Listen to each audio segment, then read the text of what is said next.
Hey guys, this is Roger Daviston, personal development coach. I help people grow personally at different levels, spiritually, level of beliefs, identity, values, skills.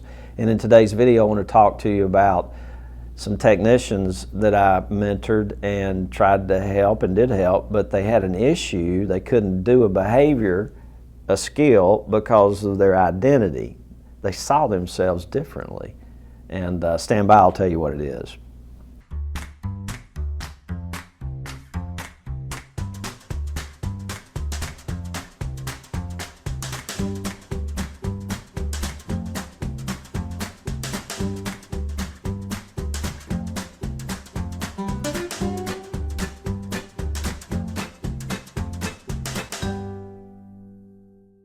I was in Jackson, Mississippi years ago in a pretty large company, 10 or 15 million. I don't know, they had a lot of technicians. And if you've read the Service Call Blueprint, you'll know this. And if you hadn't, go to my website and get a copy, or go to Amazon, the Service Call Blueprint.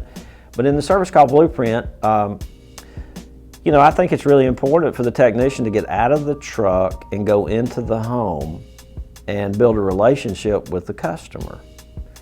And I think it's good to go and sit at the kitchen, go sit in the living room, whatever, but there's got to be interaction with people, and you got to be willing to go in their home.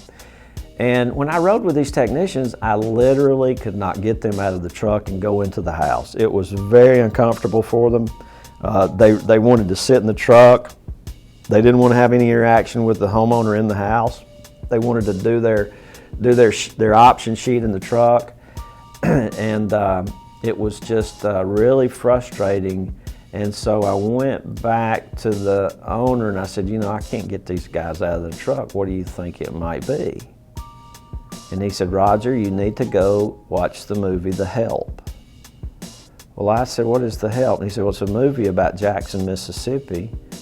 And my mother was part of that sorority system. And you go watch the movie, but you'll understand, and it'll give you some insight on why these kids can't get out of the truck and go into the front door of the house. And so here's what I learned in the movie. There was in Jackson, Mississippi, there was this culture of very wealthy people, and there was a culture of the black community would work for them. And this is back in the 50s or 60s, and the people that worked for them had different entrances. This is all back in, when we changed all this back in the Civil Rights Movement, which was a good thing. But back then the culture was, you're the help and you've got to come in different door, and you're not allowed in here and you're not allowed in there. And here's what we were doing in Jackson, Mississippi in 2014 even. We were going into these communities in a very nice truck, but we had to go into these gated communities. And these were doctors, lawyers, wealthy people, and the technicians, it didn't matter if they were black or white, saw themselves conceptually as the help. And they all had an issue. They could not go in the house because it was so uncomfortable. So we had to have some conversations about identity. We had to have classes about identity. Say, wait. How do you see yourself conceptually? I needed to get them to shift their thinking to, wait a minute, you are the trusted advisor. You are the trusted expert. You're almost like the doctor. You have a responsibility to step into that and go into the home and talk to them with confidence. You are equal. We all put our pants on one leg at a time. I had a coach that taught us that, hey, we got to play this team. They're elite. You guys, we're good too. Everybody puts their pants on one leg at a time. So we're equal. Go out there and do your best, and we can win. And some of the technicians grew and were able to do that. Some of the technicians didn't grow and weren't able to do it. But they were limited because of how they saw themselves conceptually. Let me end with this. Some of the most growth I did in a short time was when I had a leadership development coach. Her name was Manola Robeson. And Manola helped me tremendously. And she helped me at a level of identity. And she gave me an example that I think we read it in a book. I don't remember exactly where this came from, but this isn't mine, it's somebody else's. There are 3 men cutting stones. They're all doing the same behavior. They're cutting stones, but they all 3 have a different identity and perception of what they're doing.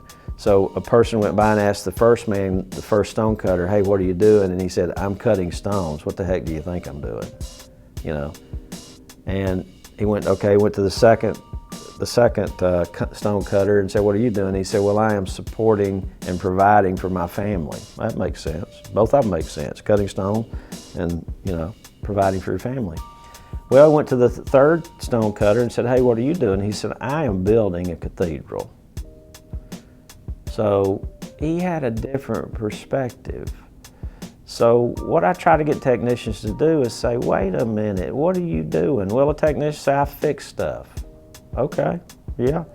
Let me help you think differently about what you do. I want you to think about you enhance the quality of people's lives by making their comfort system reliable, better, and better than it was when you showed up, and keep it efficient. So when you have a bad capacitor, if you have a mindset, I just fix stuff, you'll just fix that capacitor.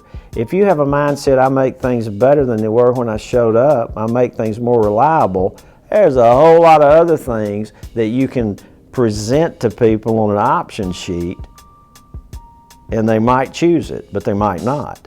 So you have to think differently.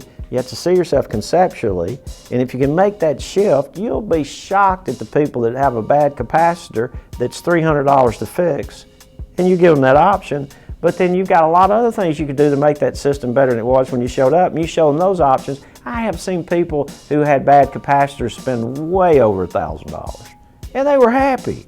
They didn't have to.